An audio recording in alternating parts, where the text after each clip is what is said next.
Welcome. In this video, we're going to take some time to talk about local SEO and how search engines decide where to rank your business, specifically when somebody is looking for a physical location, or maybe they're on a maps, Google Maps or Apple Maps, and they're doing a search. We're going to talk about how search engines decide which businesses to show and the positions and all that jazz. So I hope you stick around. We're going to start with the high level stuff. We're going to get into the more detailed stuff. This will really help you if you're trying to figure out how to help your business rank more highly, or if you're trying to figure out why your business is ranking in a particular position and what you might be able to do about it. I'm Jeff Kelly, and there's plenty of videos about digital marketing on the profile. I'd encourage you, if you like this content, hit the like button, share it with a friend, or go check out the profile and see what else we've got for you and how you can learn more about digital marketing and how you can apply that to your business. So let's talk about local SEO and local searches. Local searches are those searches where a search engine really, really understands that what you're looking for is a local business that you can interact with. So these are typically done on, Google Maps, Apple Maps, Bing Places, often done in a map, literally a map search, but it can also be done on the more generic search. So if you just go to google.com and you're not in the maps area, you pick up your phone and you just say, teriyaki places near me, right? You're not specifically opening a maps app. So number one, what the search engine's doing here is trying to determine, are you looking for a local search result or a conceptual search result, right? We're interested, we're talking today about local search result. These are search results where map data is important. Your proximity to a location is important. The number of reviews on that business is important. Whether or not that particular business is a match for what you're searching for. If we search for teriyaki, it better be a teriyaki business, right? So this is what local search is all about. And remember that search engines are in the game to make money. So search engines are also have an intention to show ads and generate ad clicks and things like that, because that's how they're making money. So understand that, search engines, when they're thinking about local, number one, they're going to decide, are you trying to search for something that has geography involved or not? Is it local or conceptual? But then they're thinking about their own intentions and how they make money. And then they're thinking about giving you good search results. So some of the things that factor in here, so let me get a little more specific. So I'm going to talk specifically about Google and Google Maps search results. And the data about your business that Google Maps considers when we're doing a local search is really focused on, number one, your website, and number two, your Google business profile. These used to be called Google My Business profiles. So some of the factors in there. So once the search engine decides this is a local search, this person has an intent local, right? They're saying, I want to see something in Seattle or near me, or a tow truck. I need a tow truck. Interestingly enough, when you ask Google for a tow truck, it understands, even if you don't say near me or right now or I'm stuck on the highway, it understands that's a local search, right? Search engines understand which terms and like your intent, and they're constantly working to understand your intent. So some of the things that factor in when we're talking about a local search are physical location of the searcher. You have a believed physical location if you're on a desktop computer, a laptop computer, if you're on your mobile phone or a tablet. There is some sort of position information that the search engine is going to consider. There's the distance to the business. So let's say I searched for tow truck, since I just used that example, and I'm on the side of the road in Houston. A business in Seattle is not going to be a good fit, right? Because of the distance. We might even, that's an extreme example. It might even be that it understands that you are walking. And so I need to show this person the search results for a particular search that fit within 5 blocks as opposed to 2 miles. So if you're trying to figure out why your business doesn't rank, it may be because of the physical location of that searcher and the physical location of your business and the intent that the search engine understands about that searcher.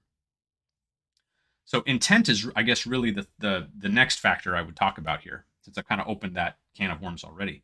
What the searcher is trying to accomplish is a very important consideration for the search engine. And search engines use an incredible amount of data about the searcher. They have an incredible amount of data on their searchers. They have a lot of information about your business, and they also have a lot of information about how people interact with your business online, on the website, on the Maps profiles, Apple, Bing, Google Business Profile, all that. And all of this is being considered when looking at a particular business and whether or not it's relevant for a particular search. So the match to that intent, there's one here that I can't, like, I mentioned it earlier. Like, if I'm looking for teriyaki, I'm probably not going to get a restaurant that has nothing to do with teriyaki if I'm doing a search, right? Unless I'm out in the middle of nowhere and there's very, very few search results, and Google's like, I just got to give you stuff. So the match between the intent and the topic and all that also matters to your business.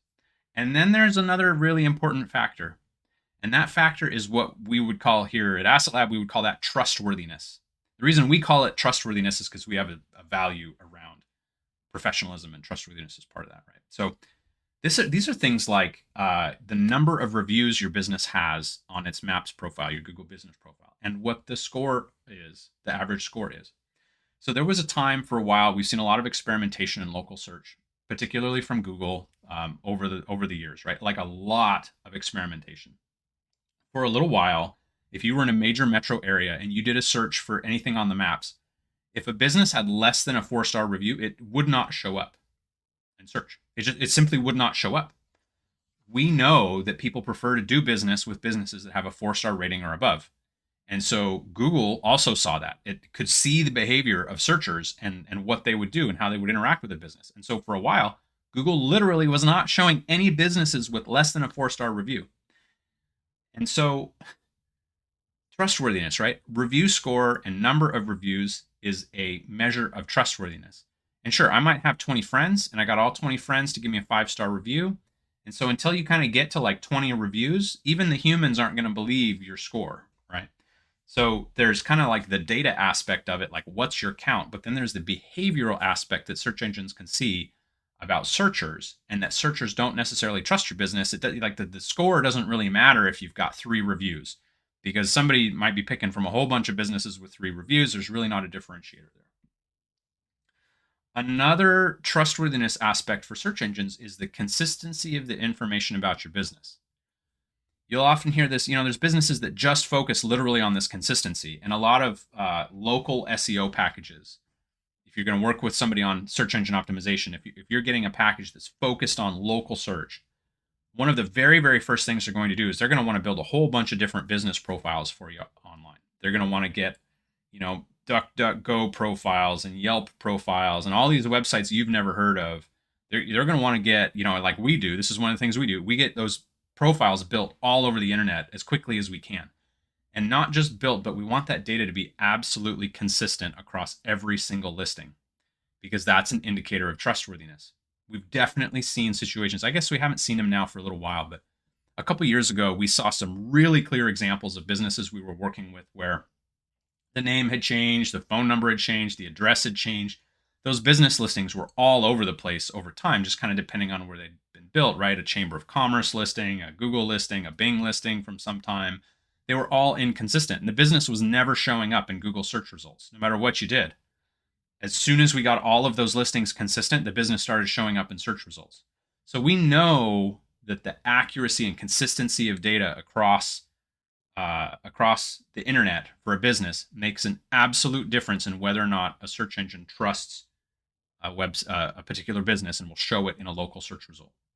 The next one I would point out here in trustworthiness is frequency of updates. So sometimes this matters and sometimes it doesn't. Interestingly enough, during COVID, there was this really curious thing that happened, which was all of a sudden the internet was wrong.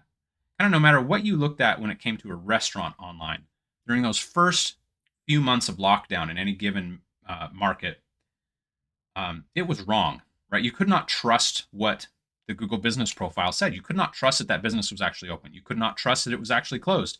You had to call and find out. And very quickly, this, Google, of course, had a very clear understanding of this problem. And they were really aggressively trying to get businesses to update their data and update their data and update their data. Lots of call outs, lots of phone calls. As an SEO agency, we were constantly working with our customers, right? Every time your business changes, every time you can open or you can't open, you can do takeout or you can't, balloon decor. Every time you can deliver or can't deliver, every time you're, doing some sort of, you're open for retail, you're not open for retail. Every one of those changes, we wanted to make sure that those were being represented in the business listings as quickly as possible. And the reason is because very quickly, Google started showing businesses in search results that had updates from the last few days and excluding businesses that did not have updates from the last few days. This isn't even like I haven't been in my thing for a year. This was days, right? We would go in and make and help a new client because they weren't ranking at all and they were trying to get orders going again. We'd go in, we'd push out data updates across every profile that we could manage to update the hours and how they were open and all that kind of jazz. And boom, that business would start showing up in search again. So this is a little tiny micro example, but it applies today. It applies, well past COVID back into what we would consider more normal searcher behavior. And so trustworthiness is a big factor. And this is one of the reasons why it's worth paying an agency, an app, some sort of entity to help you get local SEO under control, is because then you're taking this whole category of trust and you're essentially solving it for a search engine. Now, you might purchase a package, or you might go the super budget route, and you might not actually solve it. You kind of need to be a little bit informed about what you would be purchasing for an SEO package, but that's why you're watching this video. So again, let's back up. So some of the factors involved. The goal of a search engine is to make money, and so ads may be involved. Position of the searcher, distance to the business, the intent of the searcher and what they actually want to find. And that's a perceived intent because the search engine has an incredible amount of data at its disposal about that searcher and about all the searchers that are searching for something in particular. Remember the whole, perception of somebody's looking for a retail location, or they're looking for a non-retail location for this particular kind of search. And so I'm only going to show retail, or I'm only going to show non-retail. Those are huge, right? And that's intent. A matching of the intent. I'm looking for a particular type of business or a particular type of service. If your business doesn't match that, obviously it's not going to show up in search results. And then trustworthiness. This is about the data, the review scores, and getting updates from time to time on your profiles, so the search engines see that data and can trust the information it has is accurate. So if you like this content, if you like learning about this stuff, I really appreciate if you just hit the like button to let us know. Feel free to subscribe if you want more of this content as we launch it. Feel free to check out the profile. We've got lots of other content on the profile where you can learn about digital marketing and SEO and other topics. And be sure to share this with somebody if you have a close friend or business associate that's been grumbling or complaining or wanting to learn more about how local searches work and what you can do with your business to help bump that business up in local search results. This would be a great resource for them, and just take a moment to consider whether or not this is worth sharing. I hope you're having a great day.